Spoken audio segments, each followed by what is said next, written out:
morning, boys and girls from Northern Virginia. Here we are again with another exciting adventure of black powder mania. What we have here is a Spanish 7-centimeter mountain howitzer made in 1869 in Seville in Spain. It weighs about 69 kilos or so. It has a bore of, like I said, 7 centimeters, about 3 inches.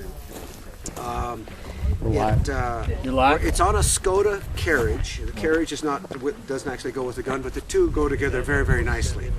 And what we're going to be doing this morning is firing a projectile that we've put together, a lead projectile with a hollow center. We call these kind of like trash cans. And the idea here is that we will insert this in here with 4 ounces of black powder, and the charge will expand the skirt of this projectile and engage the rifling and provide us some element of sealing. We've had some difficulties using this particular projectile in the past, and so this is kind of experimental. Okay, this will be shot number 1 with 4 ounces of cannon grade black powder. Range is 50 yards, and we're just trying to hit the dirt. We're doing this for ballistic tests to see if the projectile spins up. Ready? Go for it. Fire.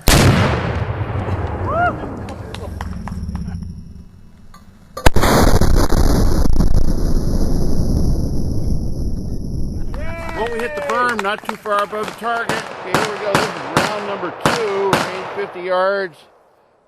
Projectile weight approximately 5.5 pounds. Powder charge 4.5 ounces of cannon grade. Mr. Ed's going to prime it with a friction primer. Okay, get the slack out and then pull it. Fire in the hole.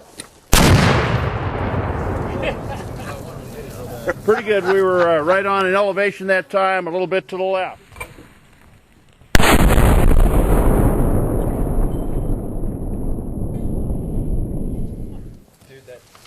Got some recoil that time. Perfect. Okay, this is the first projectile we fired. You'll notice it has a big split there and a split there. There are some signs of rifling on the. This is where it hit a rock. And what we think happened is, as this projectile came out of the barrel, as it exited the barrel, the pressure built up inside and caused these splits here. At the Royal Cannon Foundry in Seville, Spain. That's what FDS means in the year 1869. The heat number of the bronze was 9974. The Spanish kept very close track of their heat numbers, and whatever heat lot, it's like a lot number of any other weapon to them. It says P as in peso, 69 kilos, which means the weight is 69 kilos, the weight of the tube itself. Over on this side, look at the muzzle. Bronce refundidos. Refundidos. That is recast bronze, is what this was. Bronce refundidos. Melted down to make it. Anyway, that's there's nothing here.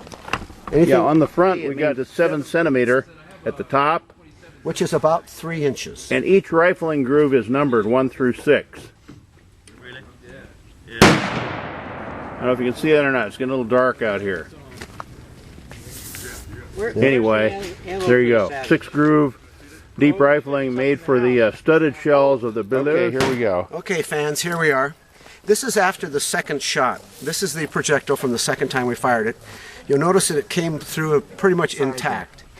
And this was about, this was at 50 yards.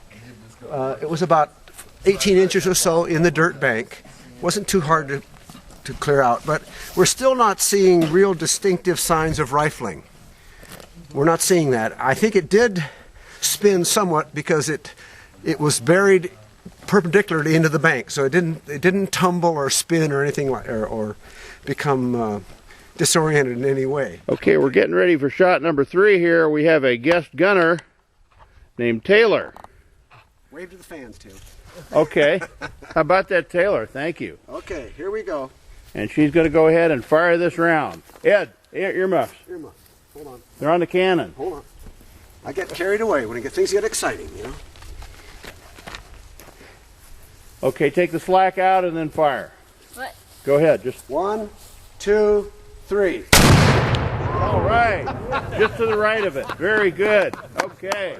Why don't you come in and give an encore? Just say hi to the people. Hi.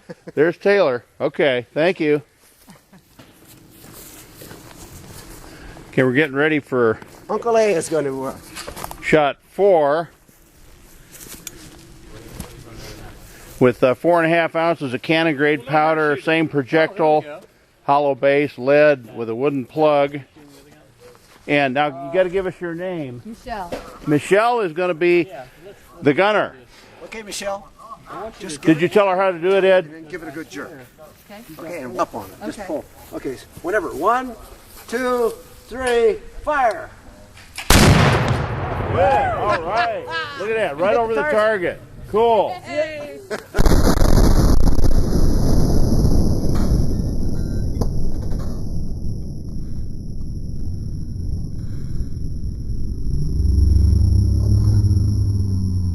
Way to go, Michelle. Now come back and wave to the camera. We can't see you, Michelle. It's too smoky. Hey, you hit it. Look at that. Yeah. Yeah. All right. 1 o'clock. Michelle wins the prize. Good shooting. We'll take another quick look around the cannon while we're waiting to see if the range is clear or what over with the P-gun shooters. Again, this is a Spanish 7-centimeter mountain rifle dated 1869 on a contemporary carriage, but the carriage was made in Austria for a small breech-loading rifled mountain gun. And you see it doesn't quite fit. But that fact really hasn't bothered us today. The cap squares won't go all the way down. They're about a 1/4 inch up. But it just doesn't seem to bother us. And I really don't want to modify anything. All right, Dustin's going to fire it this time. This is round number 4. Same projectile and powder charge as previous. 3, 2, 1. All right, get it. Look at that. You hit the target.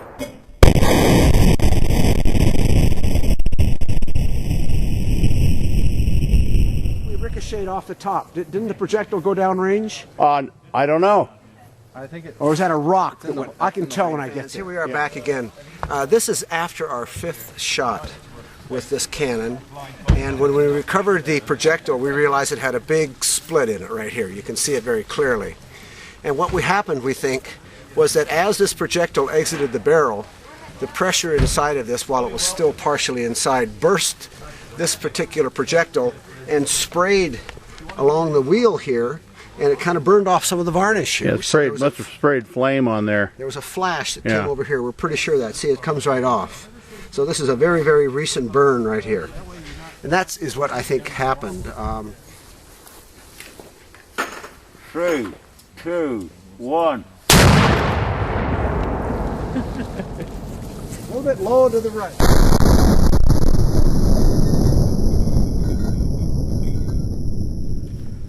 Wow. To the right. That's awesome. Oh well. Oh well. Right where you kicked Thank you. back, didn't it? That where you kicked that. Yeah. Fans, this is our 6th and last shot, and it's posing something of a dilemma to us. It hit the ground just ahead of the target. It didn't go through the wood target, so we can't see what kind of a pattern it left behind. But what's interesting is we have very singular and well-defined marks where the grooves were imprinted onto the projectile. Don't know why that was the case, because the other pieces, they were barely noticeable. But this is very singular, and it hit a rock down there and broke up. Here's some of the rock in it. But we're going to have to do some more work on this one, John. Yeah, I don't know why, but look at how deep those grooves are. The grooves are just... Bring it a little closer to the camera. You see that, fans? They're really in there quite... You can really notice them.